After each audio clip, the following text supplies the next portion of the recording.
Oh, hi. You caught me doing some work out by the barn. Speaking of barns, let's talk about some superheroes that live on a farm. I'm talking about Black Hammer. Comic tropes. Comic tropes.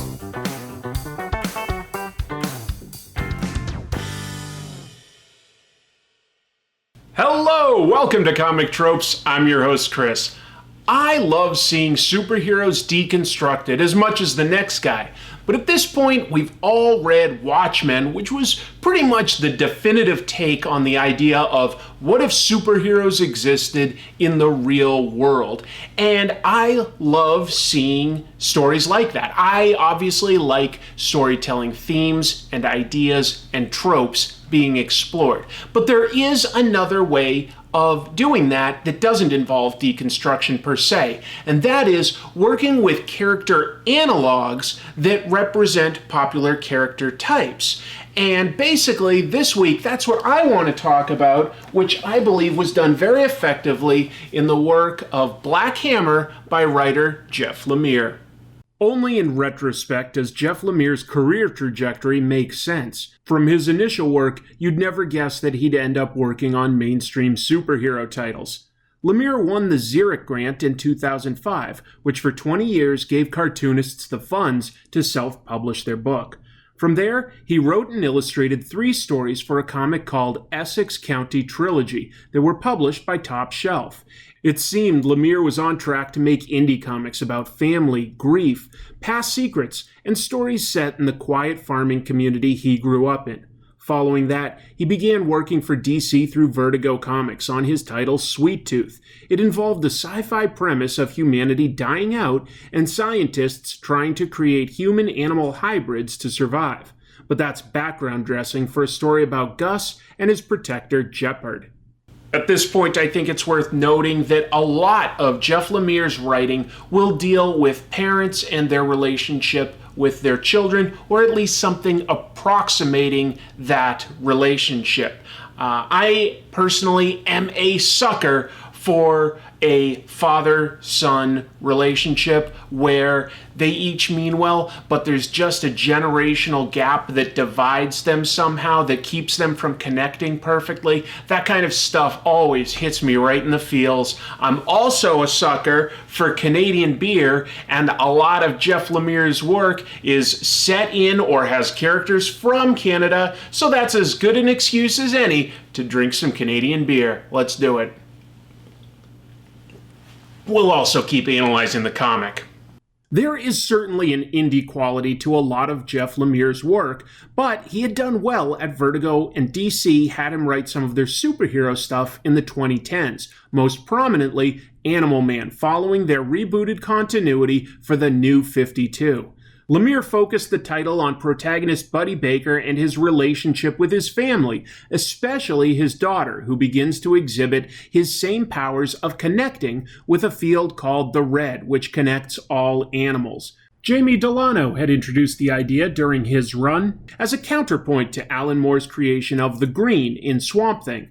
But Lemire also likes to go creepy with his work, and he introduced the idea of corrupted beings from the Red who represent the Rot, also called the Black. From there, Lemire has continued to write a lot of superhero titles for both DC and Marvel. All of the different storytelling techniques and themes that Jeff Lemire likes to explore were ultimately synthesized with the creation of Black Hammer. But getting this book published was a tough road. Lemire pitched Black Hammer to Dark Horse Comics back in 2008, and it was accepted. But he became obligated to finish The Nobody and Sweet Tooth for Vertigo Comics, which were accepted first. Then DC signed him to an exclusive contract from 2010 through 2014. But in 2014, Lemire was busy working on multiple projects and couldn't illustrate the book himself. He selected Dean Ormston, who has a realistic art style but not a bombastic, typical superhero feel to it. The first issue of Black Hammer was planned for March of 2015, but Ormston suffered a cerebral hemorrhage, which partially paralyzed the right side of his body. To his credit, he kept working, but obviously needed to work a bit slower. So the series finally debuted in July of 2016 and continued its first arc into early 2017, taking a small break there. The happy ending to this chapter is that the book won the Eisner Award for Best New Series in 2017. Now let's explore the book itself. It's about superheroes, but it is not a typical superhero book. Like any good story, it begins with a what if question. And that what if is, what if superheroes weren't able to be superheroes anymore? What would they be? Let's add some maple syrup to our Canadian beers and find out. Black Hammer is the story of a group of superheroes from the Golden and Silver Age of comics that live and perform their heroics in the fictional town of Spiral City. They fought a battle against a Darkseid or Thanos-esque being known as the Anti-God. One of the heroes, Black Hammer, is able to defeat Anti-God. In the aftermath, 6 superheroes survive, but find themselves unable to leave a quiet farming town called Rockwood. And when Black Hammer tries to fly through an invisible force field, he's torn apart. The Black Hammer comic picks up with the group having been stuck there for 10 years. This background is doled out piecemeal throughout the issues, with each issue in the initial arc focusing on who each hero is. And each hero is an analog for one or more popular existing superheroes. Abraham Slam is a tough guy in the mold of Captain America.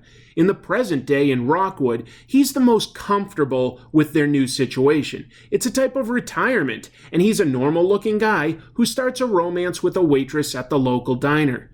He and the heroes live together and present themselves to outsiders as a family, but only Abe can really live as himself.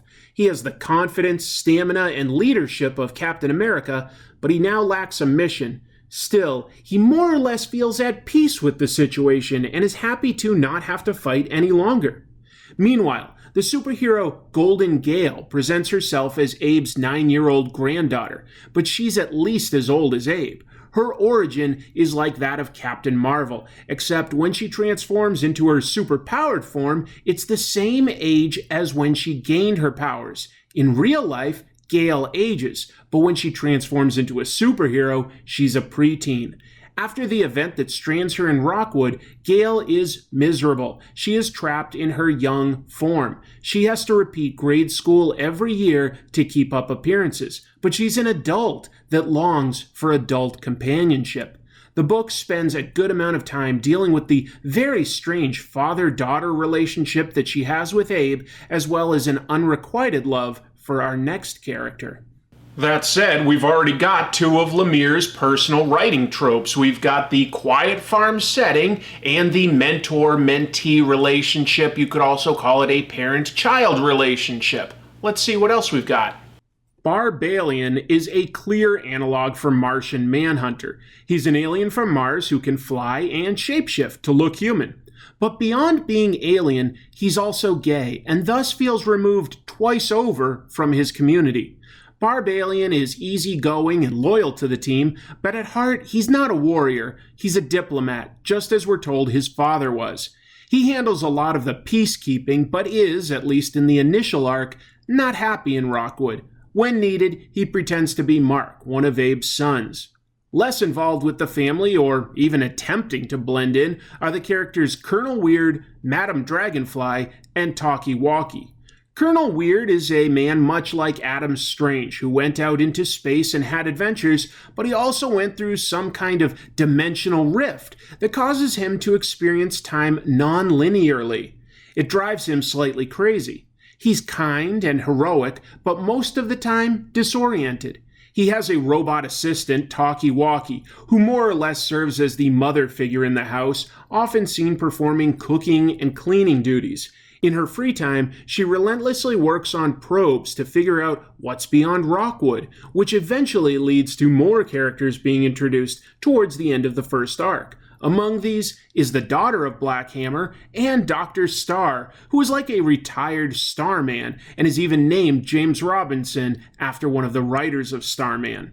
Meanwhile, Madame Dragonfly is a powerful sorceress who occasionally fulfills the role of Abe's daughter and Gale's mother, but mostly lives by herself in a mansion with many rooms. Her closest analog is one of the hosts of the many horror comics that have existed in the past. None of these superheroes in this book rely on being an exact analog to the characters that they're based on. Their origins aren't exactly the same, but they're similar enough that it works as a type of shorthand to get us up to speed with knowing who the character is, and then we can be less concerned with who they were and more concerned with who they are in the present.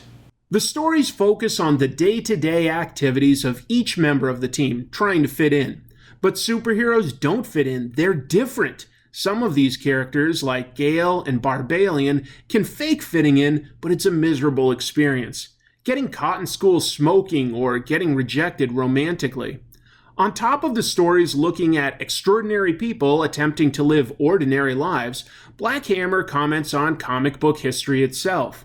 Each issue spends part of it looking at the origin of the hero, and it conforms to genre standards while telling a new story. For instance, the panel layout in the stories for Abe Slam's Golden Age origins are very standard grids, as was typical of the comics of the time. Colonel Weird's story has the feeling of something more experimental from the 70s, and the surreal story eschews using traditional borders.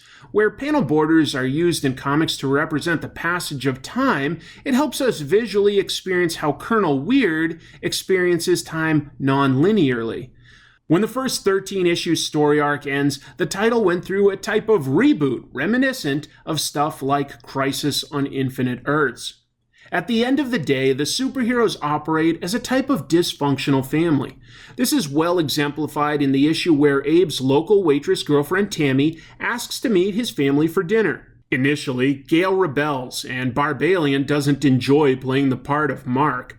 Talkie Walkie is made to stay in the barn after making the dinner. But then Colonel Weird surprises everyone by showing up to play the part of Abe's family, and by playing that role, they really fulfill that role. So, do I recommend Black Hammer? I do, but understand that it is not a typical superhero book, even though it involves superheroes. As in, it isn't wall-to-wall action. Instead, it concerns itself with the themes that Jeff Lemire likes to explore. Quiet rural settings, dysfunctional families, mentor-mentee relationships, shared grief, things like that. It reminds me in a lot of ways of another Dark Horse title, and that is Hellboy. Not in the type of story that it is, but rather in how it's presented and to a degree the artwork style. Like Hellboy, it has a bunch of spin-offs and it tells its own story in arcs. Usually things like 4 to 7 chapter arcs, so it reads very well when collected into trade paperbacks. If you're looking for an atypical superhero book that's still a superhero book, I mean, this thing has crossed over with Justice League of America. It's worth it. It's worth it if you're looking for something a little different, that's a little more character-based as compared to plot-based. I really like it. Other things that I really like? Fan art. And I got some this week, so let's take a quick look at what came in. Josh Starks made artwork putting me in Shipwreck's outfit, and apparently I'm threatening Comicstorian. If he's dressed up as Destro, that makes sense. Keith Stoll sent in what my opening would be if I did an episode based on Old Man Hawkeye. Michael Ballesteri has been doing a drawing a day, and he did one of me this past week. You can see more of his art on Instagram and his comics on his website. Finally, Timothy Gustafson includes a video of his process to create this cool fan art. You can see more of Timothy's work on his Instagram. It's always fun to share fan art on this channel. If you would like to do a piece that's related to comic tropes, just send it to this email, comictropes@gmail.com, and I'm happy to feature it. On top of that, I will then put the entrance of the week I will basically number them. I will put these numbers in a bag. I'll shuffle them around. I'll draw one in a minute. And the winner gets a gachapon out of the Gacha Pony machine that was donated by Lunar Shine Store. So let's see who we got this week. All right, mixing it up. And it's number 1. Let me take a quick look at my script. Josh Starks. Josh Starks is number 1. So Josh Starks, I'll get your contact information. Let's see what gachapon prize you got. All right, and these are all Hellboy related for now. I can't be 100% sure, but I'm pretty sure this is an Abe Sapien. I think that that's Abe Sapien. I don't know if you guys.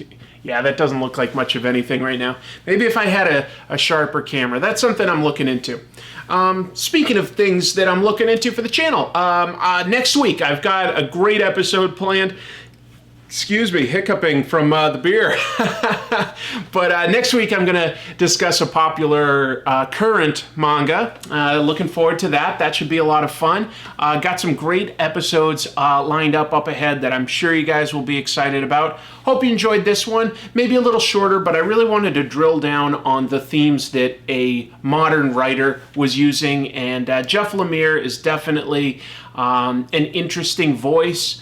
If you like Black Hammer, or if this sounds interesting to you, I think that some of the other things that I would recommend looking at are the Essex County trilogy, and I really liked his run on Animal Man with the New 52. I will admit, I'm personally biased there. My friend Travel Foreman did the artwork for the first several issues, so I was definitely eager to read that at the time. I think it's some of his best work. And so I was initially really focused on the artwork. And then overall, I was like, oh, well, I actually like this story too. Who's this Jeff Lemire guy? And I realized that I'd been missing out on some of his more indie work that came before. Anyway, definitely an interesting voice, worth checking out. I could also talk about the fact that he's a cartoonist.